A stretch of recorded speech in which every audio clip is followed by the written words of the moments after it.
नमस्कार दोस्तों, स्वागत है हमारे इस YouTube channel Munna study classes में। दोस्तों आज की वीडियो में हम लोग बात करने वाले हैं संस्कृत पत्र लेखन। दोस्तों संस्कृत पत्र लेखन के अंतर्गत आज हम लोग निजी पत्र के विषय में जानेंगे। दोस्तों आज हम लोग माता या पिता के पास एक ही पत्र के माध्यम से समझने का प्रयास करते हैं। दोस्तों मैं आपको एक ही पत्र के माध्यम से माता या पिता के पास पत्र लिखना सिखाऊंगा। तो दोस्तों वीडियो के अंत तक बने रहे ताकि वीडियो पूरी अच्छी तरीके से आपको समझ में आ जाए और बिहार बोर्ड के एग्जाम में किसी तरह का आपको कोई दिक्कत ना हो। जैसे कि दोस्तों आप लोग को पहले से पता होगा कि पैटर्न चेंज हो चुका है। पैटर्न चेंज होने के कारण संस्कृत में 2 पत्र पूछे जाते हैं। यदि दोनों पत्रों का आप जवाब देते हैं तो बिहार बोर्ड के द्वारा आपको कुल 8 अंक प्राप्त होता है। यदि हाँ दोस्तों आप हमारे इस चैनल पर नए हैं तो हमारे चैनल को सब्सक्राइब करें और बेल आइकन को प्रेस करें ताकि नए नए वीडियो का नोटिफिकेशन सबसे पहले आपको मिले। तो चलिए दोस्तों वीडियो को स्टार्ट करते हैं। दोस्तों आपको बोर्ड एग्जाम में किस प्रकार के प्रश्न पूछे जा सकते हैं। यदि आपको प्रश्न रहे कि पिता के पास संस्कृत में एक पत्र लिखे, हो सकता है वहाँ आपको माता के पास संस्कृत में पत्र लिखने के लिए कहा जाए। कोई बात नहीं दोस्तों, माता के पास कहे या पिता के पास कहे, आप इस पत्र को वहाँ पर लिख सकते हैं। हमारा दूसरा टाइप का क्वेश्चन जो हो सकता है वो है पिता के पास संस्कृत में एक निमंत्रण या आमंत्रण पत्र लिखें। निमंत्रण या आमंत्रण पत्र क्या होता है दोस्तों कि आप जो है निमंत्रण बुलावा भेजे हैं तो बुलावा भेजने के लिए एक पत्र होता है जिसको हम लोग निमंत्रण पत्र कहते हैं। तो आपको वहाँ पर हो सकता है पिता के पास ना पूछ करके माता के पास पूछ दे तो वहाँ पर भी आप इस पत्र को लिख सकते हैं। वो तरीका मैं आपको बताऊंगा। अगला जो हमारा टाइप हो सकता है, यदि आपको क्वेश्चन रहे विद्यालय में हो रहे वार्षिक उत्सव पर आमंत्रण के लिए पिता को एक पत्र लिखें। वहाँ आपको माता या पिता के पास किसी भी तरह का पत्र रहे, यदि उसमें वार्षिक उत्सव का वर्णन से संबंधित पूछा जाए तो आप वहाँ पर इस पत्र को लिख सकते हैं। तो लिखना किस तरह से है दोस्तों, तो चलिए मैं आपको बताता हूँ। जिस प्रकार हम लोग हिंदी में लिखते हैं पूज्य और पिताजी सादर प्रणाम, ठीक उसी तरह से दोस्तों संस्कृत में भी होता है। आपको क्या करना है, बस उस शब्द का संस्कृत बना देना है।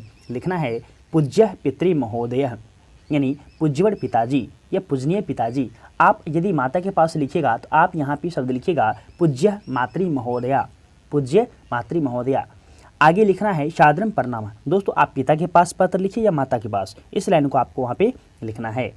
आगे लिखना है पैराग्राफ चेंज करके अहम अत्र कुशलम तत्रस्तु, मैं यहाँ कुशल हूँ वहाँ भी वैसा हो, अर्थात मैं यहाँ कुशल हूँ आप भी वहाँ कुशल होंगे। इस शब्द का प्रयोग आपको हमेशा करना है, चाहे पिता के पास पत्र लिखिए या माता के पास। इदम ज्ञात्वा भवान अति प्रसन्न भविष्यति यत् विद्यालये गत दिवसे वाद विवाद प्रतियोगितायां धावन प्रतियोगितायां च मया प्रथमं स्थानं प्राप्तम। यानी इदम का अर्थ यह, ज्ञात्वा का अर्थ जानकर, भवान का अर्थ आप, अति प्रसन्न बहुत प्रसन्न, भविष्यति होंगे, यत् का अर्थ की, विद्यालय का अर्थ विद्यालय में, गत दिवसे पिछले दिन, वाद विवाद प्रतियोगितायां वाद विवाद प्रतियोगिता में, धावन प्रतियोगितायां च और दौड़ प्रतियोगिता में, मया का अर्थ मेरे द्वारा, प्रथम मतलब पहला, स्थानम मतलब स्थान, प्राप्त मतलब प्राप्त किया गया। अर्थात यह जानकर आप बहुत प्रसन्न होंगे कि विद्यालय में पिछले दिन वाद विवाद प्रतियोगिता में और दौड़ प्रतियोगिता में मेरे द्वारा प्रथम स्थान प्राप्त किया गया। अस्य वर्षस्य नवम कक्षायाः वार्षिक परीक्षायाम् अपि मया एव प्रथमं स्थानं लब्धम। अर्थात अस्य का अर्थ इसका, वर्षस्य का अर्थ वर्ष का, नवम कक्षायाः का अर्थ नवम कक्षा का, वार्षिक परीक्षा में, अपि का अर्थ भी, मया का अर्थ मेरे द्वारा, एव का अर्थ ही, प्रथमम का अर्थ पहला, स्थानम का अर्थ स्थान, लब्धम का अर्थ प्राप्त किया गया। अर्थात इस वर्ष के नवम कक्षा की वार्षिक परीक्षा में भी मेरे द्वारा ही प्रथम स्थान प्राप्त किया गया। अस्मिन् वर्षे वार्षिक उत्सवे मया 3 पुरस्काराः प्राप्स्यन्ते। अर्थात इस वर्ष के वार्षिक उत्सव में मेरे द्वारा 3 पुरस्कार प्राप्त किया जाएगा। आगे आपको पैराग्राफ चेंज करके लिखना है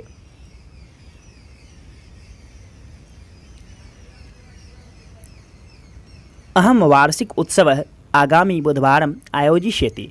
यानी अयम का अर्थ यह, वार्षिक उत्सव का अर्थ वार्षिक उत्सव, आगामी बुधवार अगले बुधवार को आयोजिष्यते आयोजित किया जाएगा। कहते हैं यह वार्षिक उत्सव अगले बुधवार को आयोजित किया जाएगा। विद्यालयस्य पक्षतः ह्यः एव निमंत्रण पत्रं प्रेषितम्। विद्यालय के पक्ष से कल ही निमंत्रण पत्र भेजा गया।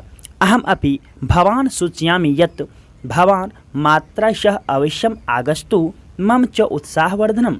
अर्थात मैं भी आपको सूचित करता हूँ कि आप माता के साथ अवश्य आएँ और मेरी उत्साह को बढ़ाएं। दोस्तों, यदि आप माता के पास पत्र लिखिएगा तो आपको क्या करना है, यहाँ पर जो शब्द आपको दिखाई दे रहा है मात्रा, यहाँ पे आपको पित्रा शब्द लिखना है। क्योंकि हम माता के पास पत्र लिखेंगे तो हम बोलेंगे पिता के साथ आप आइए, यहाँ पे पित्रा लिखिएगा। यहाँ हम पिता के पास लिख रहे हैं इसलिए यहाँ पे मात्रा शब्द दिए हैं। यदि आप माता के पास लिखिएगा तो यहाँ पे आप पित्रा शब्द का प्रयोग कीजिएगा। आगे लिखना है शेष सर्व कुशलम। चाहे पिता के पास पत्र लिखिए या माता के पास, आपको ये शब्द अंत में लिखना है। शेष सर्व कुशलम, शेष सभी कुशल है। जननीय अग्रजाय च मम प्रणाम, माँ और बड़ों के लिए मेरा प्रणाम। यहाँ हम पिता के पास पत्र लिख रहे हैं इसलिए जननीय अग्रजाय च मम प्रणाम लिखे हैं। यदि आप माता के पास पत्र लिखिएगा तो यहाँ पे आप लिखिएगा पित्रे अग्रजाय च मम प्रणाम, पिता और बड़ों के लिए मेरा प्रणाम। आगे लिखना है, समापन करना है आपको भवदीय प्रिय पुत्र, आपका प्रिय पुत्र। चाहे आप माता के पास पत्र लिखिए या पिता के पास, आपको ये शब्द लिखना है और नीचे आपको अपना नाम दर्शा देना है। अब मैं आपको तरीका समझाऊंगा। तो दोस्तों, ये जो आप ऊपर की साइड में दोस्तों आपको जो यहाँ पे कुछ शब्द दिखाई दे रहा होगा खटाल तरह से, ये जो है आपको भी इस तरह से राइट साइड में, ऊपर की राइट साइड में एक खटाल बनाना है और उसमें दिनांक लिखना है। आप जिस तिथि को पत्र लिखिएगा उस तिथि को यहाँ पे दर्शाना है और नीचे लिखना है स्थान कि आप किस स्थान से पत्र को लिख रहे हैं। दोस्तों, जैसे कि आप लिखिएगा परीक्षा भवन से, तो आप यहाँ पे परीक्षा भवनम या परीक्षा भवनात् लिख सकते हैं। और ये लिखना कहाँ है, तो जहाँ से आप पितृ महोदय लिखिएगा उसी के बराबर में आपको ये खटाल बनाना है और पूरे राइट साइड में। दूसरा तरीका दोस्तों, आप जहाँ से पूज्य पितृ महोदय लिखे हैं तो अगला जो लाइन लिखना है, जहाँ से पितृ महोदय आप लिखे हैं यहाँ से ही आपको दूसरा लाइन, 2 लाइन आपको लिखना है। विशेष सारे लाइन आपको जहाँ से पूज्य पितृ महोदय लिखे हैं इसी के बराबर में आपको लिखना है। और समापन दोस्तों आपको बिल्कुल राइट साइड में करना है, समापन बिल्कुल राइट साइड में करना है। यदि दोस्तों ये तरीका आप फॉलो करते हैं, इस तरह से पत्र लिखते हैं, तो आपको बिहार बोर्ड में एक भी नंबर नहीं कटेगा। दोस्तों, यदि यह वीडियो आपको अच्छा लगे तो हमारे इस वीडियो को लाइक और चैनल को सब्सक्राइब जरूर करें। मिलते हैं फिर अगले वीडियो में, तब तक के लिए धन्यवाद।